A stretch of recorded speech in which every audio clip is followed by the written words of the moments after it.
So hey guys, the series name is What If Naruto Fall in Love with Rias Gremory, so let's start the series. Rias Gremory was irritated, lost and exhausted. There has to be a way to get me out of this. For the past 3 years, the heiress of the Gremory house had resided within the quaint and idyllic small town of Ko, Japan. Here she pretended to be just an ordinary, albeit incredibly beautiful teenage girl. She went to school, did her homework and assignments, and completed her tests and exams without using any of her vast magical powers to aid her. It was fun. She enjoyed and treasured the life she currently lived, and yet she knew that it could not last. Rias Gremory was the heiress of an ancient house of devils, one of the 72 primordial pillars of the underworld. She had duties to her kind, and Rias knew that she could only run and stall so long before she would be forced back into the life of a pampered princess trapped within her gilded cage. It would not be long before her parents would call on her to fulfill her obligations,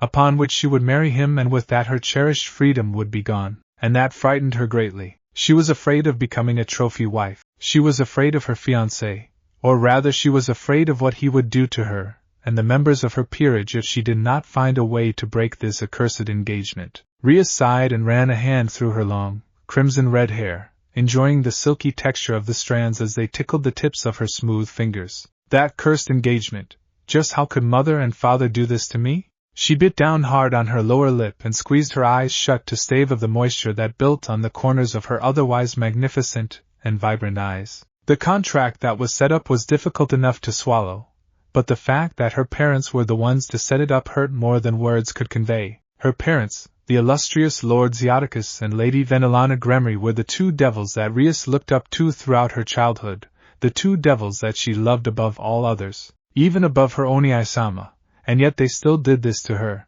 They knew all about her fiancé, they knew how he acted and how he treated her, they knew about his philandering around with every woman he met, and they knew that Rias was nothing but a trophy pair of tits, a supple ass and a nice pink pussy to him, and yet her parents never once spoke up about it. They never once reprimanded her fiancé for his actions, not even when that bastard groped or belittled her in front of other devils. She could not help the scoff that escaped her luscious lips, even as the first few salty pearls trickled down her ivory cheeks. Mother and father most likely wouldn't give a fuck even if Riser ripped my clothes off and raped me bloody. 1. Rias would have continued her dark and downtrodden train of thought, wallowing in the misery of being thrown to the wolves by her own family. But before she could, she felt herself being enveloped from behind in a warm and tender embrace. She felt herself being pulled back into a pair of large and soft breasts that now rested against her cheeks on both sides, and she felt the comforting weight of a chin resting softly against the crown of her head.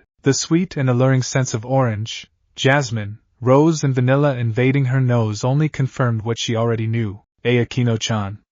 Rias stuttered. In her grief and self-torment she had completely forgotten that she was not alone within her grand room. Sure, it's alright, baby. 2. The soft and melodious voice of her queen tickled her ears before Rias felt a soft hand brush against her cheeks. First it brushed along her right cheek, then the left, cleaning away the wetness of her tears. It's alright, we're going to find a way to free you from that contract, and then we're going to stick it to that bastard, so don't worry that pretty little head of yours.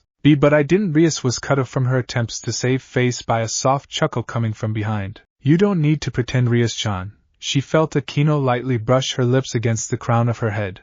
I know what you were thinking about. After all, there aren't many things that can make the great Rias Gremory-sama cry, and I didn't see any camels around. Rias's lips quirked up at Akino's small bit of ribbing before she allowed herself to melt into her best friend's embrace. Thank you, Akino-chan. There's nothing you have to thank me for. I'll always be here for you. Rias smiled warmly. Her earlier thoughts, while not forgotten, were soothed and pushed away for the time being. Now, want to talk about it? Rias sighed and shook her head. Not really, it's always the same anyways. I first thought about my engagement, then about my parents, and how they could hurt you so much. Akino finished for her, making Rias nod her head before the beautiful redhead felt another kiss being placed against the top of her head. Oh baby, I'm so sorry, and I promise that we'll find a way to free you. I hope you are right, Rias said before whispering, for all of us. It wasn't a secret amongst the girls of her peerage that if Rias's marriage to Riser Phoenix came to pass, all of the girls sworn to her would most likely suffer greatly. Rias was quite sure that the best the girls of her peerage could look forward to would be to become members of Riser's harem. The worst, on the other hand, well, that was something Rias didn't even wish to think about. Rias suddenly squawked in surprise as she felt her left nipple being twisted between two fingers. Akino, that's what you get for ignoring me and thinking about that again. Rias's cheeks puffed out in a pout at the sweet yet sadistic laugh of her queen. You're a meanie, she huffed, though there was a slight smile on her ruby-red lips. Hush, I know that you love it when I'm mean with you, Akino purred into her ear, which caused Rias to break out into melodious laughter. Maybe I do, maybe I don't, guess you'll never know, my dear Akino-chan, Rias purred right back, looking over her shoulder to meet Akino's gorgeous violet eyes with a smoldering look in her own. The two girls held each other's lustful gazes as their faces inched ever closer towards each other until their glossy lips were just about to meet, when Rias suddenly smirked, which became a smile, and finally, she let out another sweet laugh. All right, you win, Akino-chan, Rias giggled while snuggling deeper into Akino's soft hold. Doesn't feel like a win to me, Akino pouted, and here I was looking forward to getting a kiss from my cute little bucho. Rias rolled her eyes in exasperation and lightly swatted Akino's forearm, which was securely wrapped around her slim waist. Oh, stop it, you. Rias and Akino's friendship ran deep. They'd been inseparable since their childhood days. Growing up, the two childhood friends would often share the same bed, and sometimes even the same shower and bath. Neither of them did mind their close skinship, and to this day they would occasionally have their own personal slumber party. They would spend the night chatting about anything that came to mind. It was an escape from the troubles of the real world for both of them. Rias did not need to keep up her noble and dignified personality, and Akino didn't need to act like the fabled Wani-sama of Ko Academy. When it was just them, they could drop all the pretense and be themselves. Feeling better now? Akino asked lightly while still holding her best friend within a tight embrace. Rias nodded. I do. Good, then let's grab a quick shower. We're already late to school as is, and I've heard that we'll be getting a new student today, Akino said before releasing Rias from her hold. Oh really? The beautiful redhead asked. Akino nodded her head. At least that's what Tsubaki-chan told me the other day. Well then let's go. I'm curious to find out who this new student might be. The redhead jumped up from the couch and quickly darted into the bathroom that was located right within her massive bedroom, which in itself could have housed a small family, leaving behind a giggling Akino Himejima. You are such a child, Rias. Bite me. Foo, gladly. The black-haired bombshell smirked and followed her best friend into the bathroom. No wait, Akino-chan. It was a joke. XXX. Oh my god. This is going to be so freaking boring. A young man stood at the gates of Ko Academy with his head hung low and an aura of depression and annoyance about himself, with comedic rain cloud and all. He was handsome, which drew him many glances from the female student body. Not that the young man noticed, he was still too busy cursing the fates for having to attend an academy again. And yet even as he sulked away at his own misfortune, many members of the fairer sex could not keep the heat from rising to their cheeks as they beheld his form. He was rather tall for starters, standing a fair bit above the Japanese average, and the way the early morning sun reflected off his bright yellow blonde hair made it appear as if he had a glowing aura of gold surrounding his form. That and many of the female students simply found his despondent and sulky attitude to be quite cute. Even more so after some of them heard his lowly muttered words of how school was evil and how the world hated him for forcing him to be here. Uzumaki-san, were you listening to me? The light and soft voice of a girl ripped the sulking teen from his depression, and his bright blue eyes focused on the girl that stood before him. A girl whom he may or may not have ignored for the past 10 minutes or so, which she truly didn't need to know now, did she? Of course I was listening. He grinned at the girl while sheepishly rubbing the back of his head. What was your name again? The cute white-haired girl gave him a deadpan look before her shoulders slumped, and she let out a deep sigh, which kinda made him feel bad about ignoring her. My name is Momo Hanakai. I'm a second-year student and a member of the Ko Academy Student Council. I've been sent to receive you and to formally welcome.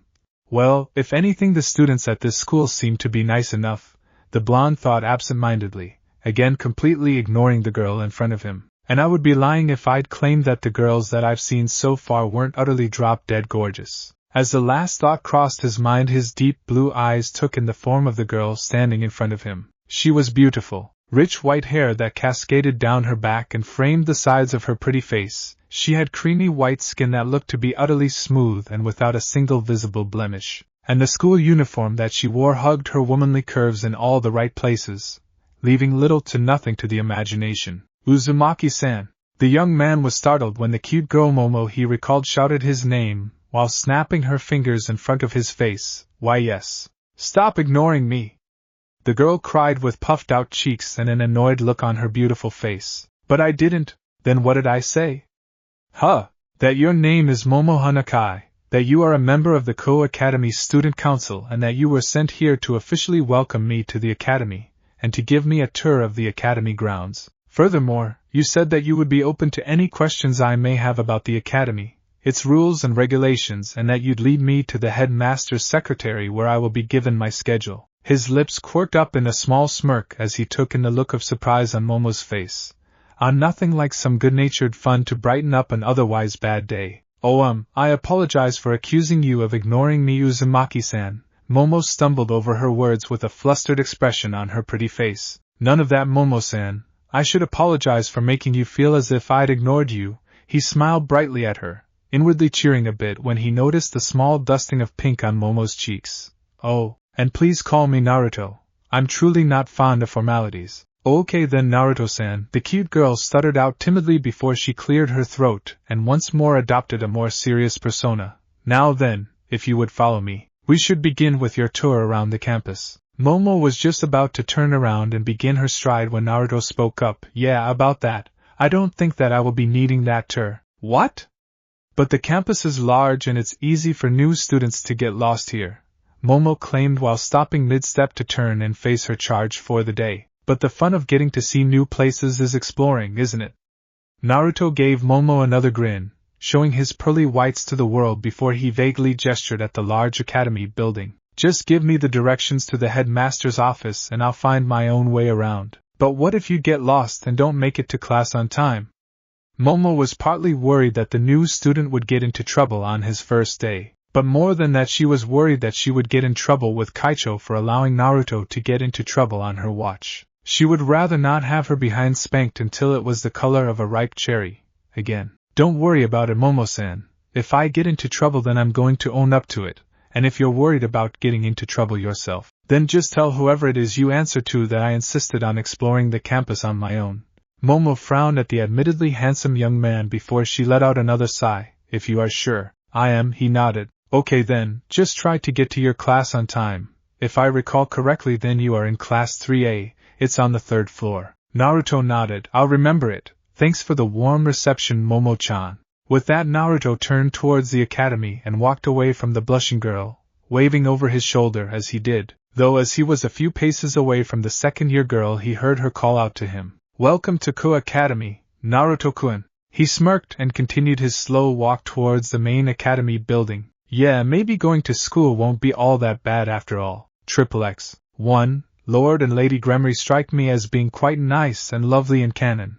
But at the same time I wouldn't exactly call them good parents either, from what I know of the DxD canon. Venelana Gremory is a strict woman that seems to expect Rias to do her duty without complaint, and Xiaticus Gremory seems to be a laid-back and quite careless man overall. He also has a harem, so I doubt that he holds women and their feelings and desires in high regard. And both of them did know exactly what kind of man Riser Phoenix was, and yet neither of them seemed to say or do anything about Riser's behavior, to a point where one truly has to speculate what it would have taken for them to take action and put their foot down for good. And taking all that into account, I think that it is plausible for Rias to feel abandoned by her own parents. 2. This paragraph and the ones following are not meant to be taken as romantic or sexual. It's meant to show a friend consoling and coddling the other, nothing more. XXX. A/N.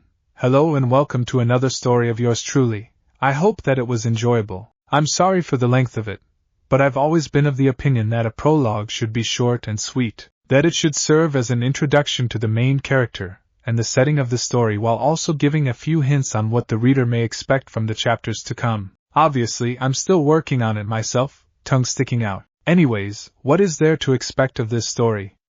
Well, it will be a story that is mainly about humor and romance, with action and drama taking a back seat. Furthermore, I won't be shying away from writing smut in this story, quite the opposite really. I'm going to use this FIC to test myself and to find out if I can write a compelling story while also delivering some smutty goodness along the way. If that is something that you can't stand, then please do yourself a favor and don't read it. Well then, this was enough rambling on my part. Have a good time, my friends, and if you feel so inclined then leave me some feedback. I'll see you all later. Your Ragnargrad. Rias Gremory pinched the bridge of her nose in irritation, mostly because their homeroom teacher was late, later than she had arrived, and that meant that she was sitting in class, doing nothing, while her peerage's familiars no doubt worked to increase the amount of paperwork that would wait for her in the ORC club room. Paperwork which she would have to deal with sooner or later, no matter how much she wanted to put it off in favor of searching for a new member to join her beloved peerage.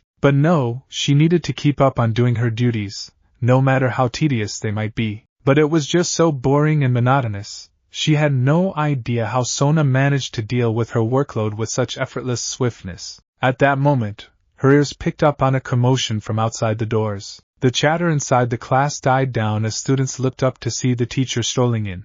He was a short and stout man, with graying brown hair and thin wire-framed glasses sitting on the bridge of his crooked nose. His name was Mr. Els, an Englishman if she wasn't mistaken, but beyond that he was without a doubt the most unassuming teacher that she'd ever seen. However, walking next to Mr. Els was a young man that could be called the polar opposite of the plain-looking teacher. Rias could feel her cheeks heating up as Mr. Els introduced the young man to the class. Good morning, everyone. We have a new transfer student today, and I'm counting on all of you to make him feel right at home here at Co. Her face grew hotter still as she beheld the young man's form. He was tall, taller than her by several inches if she had to guess, with sun-kissed skin and golden blonde hair that stood out in every which way as if nothing stood a chance of taming the unruly mop. The boy was dressed in the Co Academy uniform with a light orange shirt underneath the black jacket. His clothes were wrinkly and disheveled, and Rias got the feeling that the boy didn't much care for the state of his uniform. The young man, whose mischievous blue eyes were shining out from underneath strands of gold that covered his forehead, bowed to the class. Hello everyone, my name is Uzumaki Naruto. I hope that we'll get along and maybe even become friends in the future. Tobeo. His voice was rich to her ears, buttery and purring like nothing she had ever heard before. It sent a shudder down her spine, one that seemed to resonate through her body, leaving a trail of gooseflesh on her skin. And Tobeo? A verbal tic?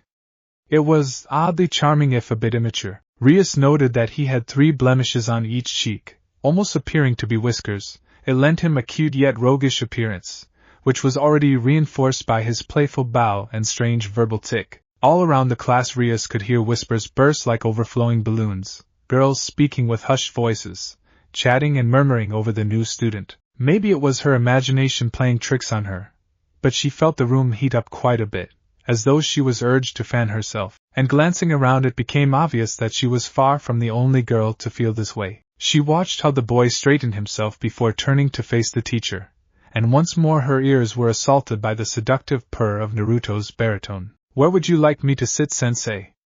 The curious boy asked with a playful little smile stretching his lips, giving Rias a brief glaze at his slightly protruding canines sticking out from otherwise perfect and pearl-white teeth. A yokai.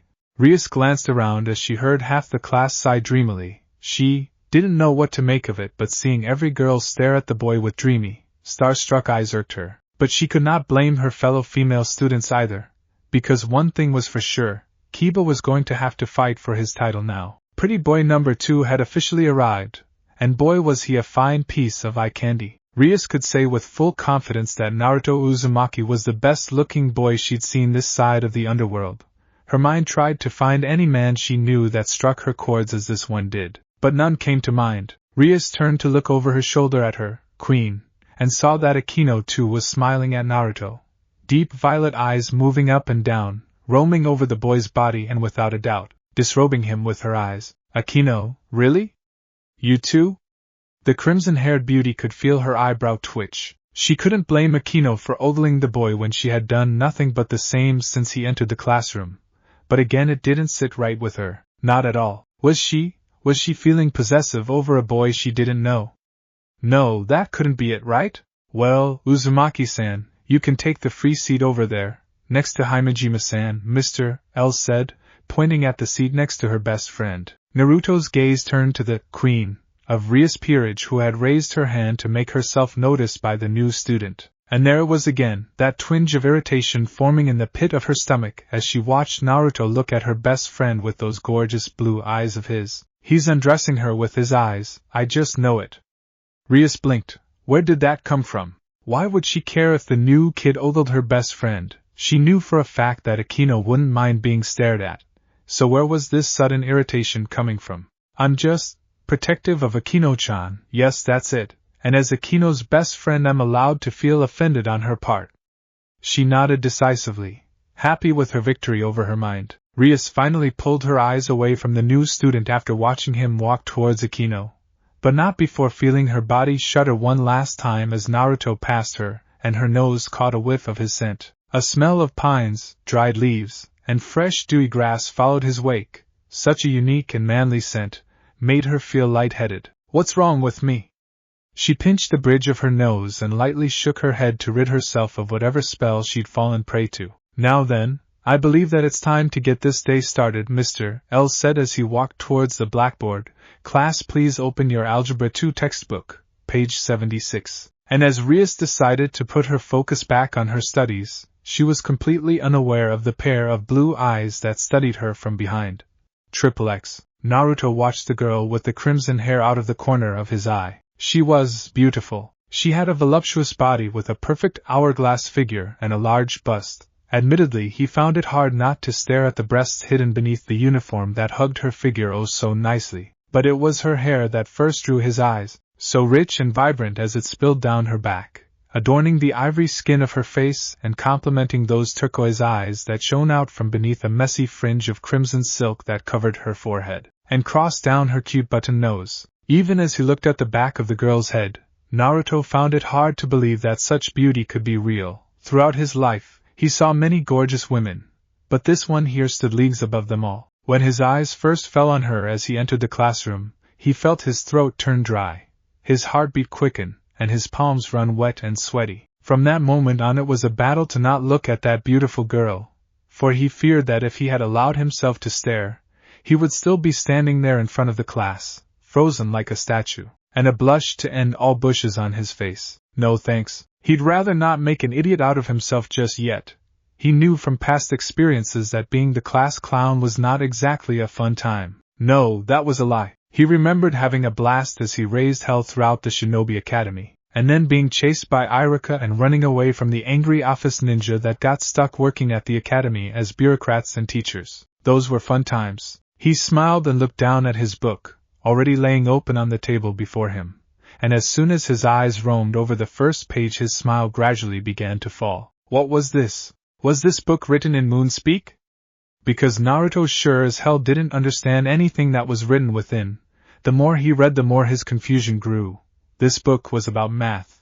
He hated math. Cammy, coming to this school might have been a mistake. Fuck my life. XXX. Lunch break. The bell finally rang, an uncomfortable blaring sound but to Naruto's ears, it was like the calling of angels, a sweet and tender melody of freedom. Finally, that boring, monotonous torture was over. For a while there he feared that it would never end. Naruto lifted his head from his desk and stretched out his limbs with a loud yawn, sighing blissfully as his back popped and cracked in so very satisfying ways before turning to watch his fellow students swarm out the class's doors in a hurry. He smiled and waved at a group of girls who were looking in his direction. The girls he noted all flushed and fidgeted indecisively as if they weren't sure if they should approach him or not, but, ultimately, they only sent him a flirtatious wink before scurrying out the class. So this is what it feels like to be Sasuke, huh?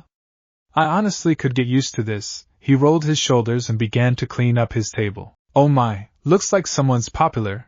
Yufufu. Naruto looked aside to see his seatmate standing next to his desk, looking down on him with a gentle smile adorning her beautiful face. She too was quite that gorgeous girl, but that was hardly saying something anymore. After only half a day at Kohai, Naruto knew that he needed a different word to describe some of the girls he'd seen so far. Beautiful just didn't do them justice. As for this one standing before him, she was something alright. The girl was about the average height for her age, with rich, glossy, and long black hair that she tangled into a ponytail with a large burnt orange ribbon. A choice in color Naruto most certainly could appreciate. She had a marvelously curvaceous figure, perfect mile-long legs, wide hips, and a thin waist that led up to one of the largest pairs of boobs that Naruto had ever seen. Seriously, her boobs had to at least match Tsunade's. And the girl was still growing as well. I don't know what you mean. Era, where are my manners, Akino Himejima? It's a pleasure to meet you, Uzumaki-kun. The beauty inclined her head towards him, a gesture that he was more than happy to return. And I think you know exactly what I meant, don't you? Yufufu. The pleasure is mine, Himejima-chan, and just Naruto will do. I'm not one for formalities. He smiled at her before he began to collect the few books strewn about on his table, and stored them away in his backpack, upon which he too rose from his seat. And about those girls? He glanced down at the beautiful girl who now had to crane her head up to look at his face. Guess they're curious about me 'cause I'm new and stuff. Give it a few days and I'm sure they'll settle down. Somehow I doubt that. A spark traveled down Naruto's spine as Akino's haunting violet eyes roamed his body. You're certainly different. Naruto cocked an eyebrow at the girl. Okay. I'm going to take that as a compliment. You should. Akino smiled, smirked up at him after her pretty eyes finished roaming his body. It was meant to be one. But anyway, did you enjoy your first day so far? Kind of. The academy is nice and all, but the classes so far were quite well. Boring? Yes. The blonde's head bobbed quickly. I thought the sensei would never stop talking. The girl hid a giggle behind a dainty hand. Yes, I think everyone feels the same about Mr. L's classes. He is boring but reliable, and he knows what he is talking about. You'd do well to pay attention to what he has to say. Naruto grimaced but nodded anyway. I guess you're right, can't hurt to give it a try. No need to sound so enthusiastic about it. Akino shook her head with a playful sigh escaping through her full plump lips. I guess you're still just a typical boy. Hey! That's uncalled for! He cried in false outrage, which rewarded him with another laugh that was swallowed by the back of Akino's hand.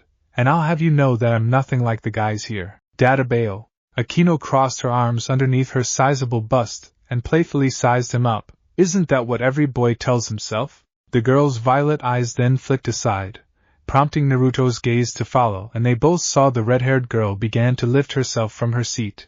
I guess it's time for me to be off then. Huh! Naruto's eyes fell on the girl before him again. You were waiting for her then? Akino nodded. I did. We always spend our breaks together. I see. He smiled at the girl. Well then, don't let me stop you. Thanks. Akino smoothed out her skirt before she lifted her purse from her table. It was nice meeting you, Uzumaki-kun. She winked at him before she began to head towards the crimson-haired girl. Likewise, and I told you that just Naruto was fine.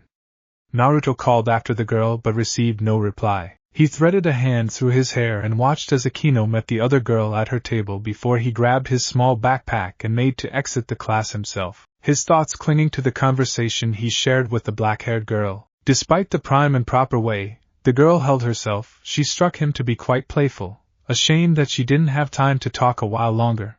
But well, there always was tomorrow. For now, it was time to enjoy his break before it was too late, and the next period began. Something he wasn't looking forward to at all.